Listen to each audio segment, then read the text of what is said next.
You use muscles every day to do activities. This woman is using muscles to breathe, circulate blood, and move her hand to take notes. Your cardiac and smooth muscle tissues are involuntary. You do not consciously control their actions. Skeletal muscle works under voluntary control. Skeletal muscles are composed of bundles of muscle fibers. Muscle fibers are long cylindrical cells containing several nuclei. Muscles will contract or relax when they receive signals from the nervous system. A neuromuscular junction is the site of the signal exchange. This is where the synaptic bulb of an axon terminal and muscle fiber connect. Muscle fibers are composed of many myofibrils. A myofibril contains contractile units called sarcomeres. Sarcomeres run adjacent to one another down the length of the myofibril. Each sarcomere consists of alternating thick and thin protein filaments, giving skeletal muscle its striated appearance. The muscle contracts when these filaments slide past each other. The thick filaments are myosin, which are anchored at the center of the sarcomere, called the M line. The thin filaments are composed of the protein actin, which are anchored to the Z lines on the outer edges of the sarcomere. Because the actin filaments are anchored to the Z lines, the sarcomere shortens from both sides when actin filaments slide along the myosin filaments.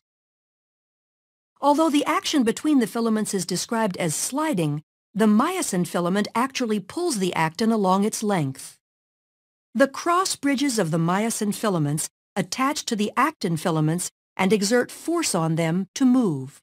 This action is known as the sliding filament mechanism of muscle contraction. In this model, the sarcomeres shorten without the thick or thin filaments changing in length. A contraction begins when a bound ATP is hydrolyzed to ADP and inorganic phosphate. This causes the myosin head to extend and can attach to a binding site on actin, forming a cross bridge.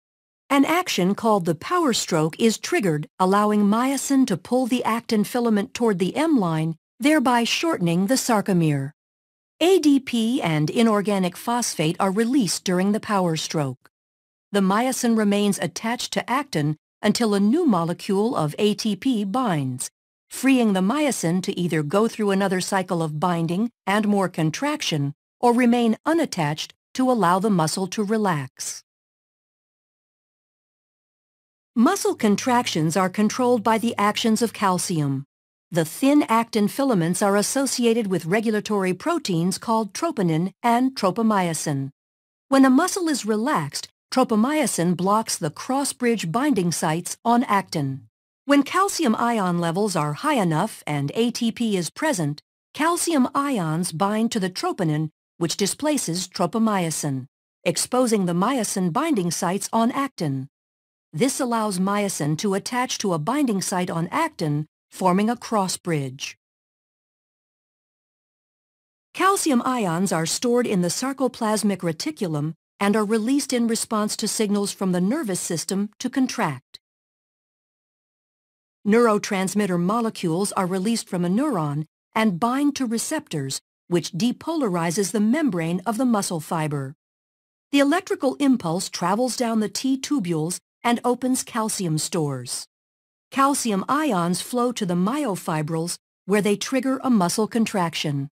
As the actin and myosin slide along each other, the entire sarcomere shortens as the Z lines draw closer to the M line. As the sarcomeres in myofibrils contract, the entire muscle fiber will shorten. When muscle fibers contract in unison, a muscle can produce enough force to move the body, allowing you to take notes.